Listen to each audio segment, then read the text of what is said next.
मित्रांनो, आयुष्याचा भरोसा पाण्याच्या बुडबुड्यासारखा असतो. कधी संपेल काही सांगता येईल. करिअर, पैसा आणि यश यांच्या मागे धावणे महत्त्वाचे आहे, पण आपल्या माणसांना वेळ द्यायला विसरू नका.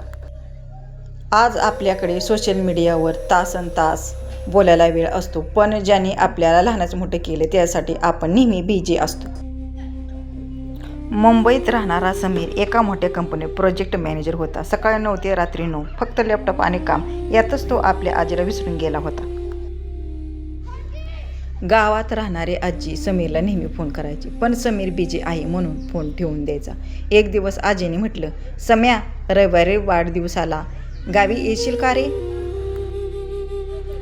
समीर कामाच्या नादात म्हणाला, आजी, रविवारी काम आहे, पुढच्या महिन्यात नक्की येतो. आजीने दीर्घश्वास घेतला आणि म्हणाली, पुढचा महिना कोणी पाहिलाय? आणि फोन कट झाला.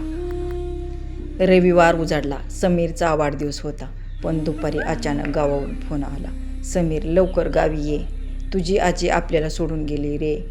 समीरच्या पायाखालची जमीनच सरकली. गावी पोहोचल्यावर समीरला आजीची डायरी सापडली. शेवटच्या पानावर लिहिलं होतं, देवा, सम्याला सुखात ठेव, पण पुढच्या जन्मी त्याच्यासोबत घालवायला थोडा वेळ जास्त दे.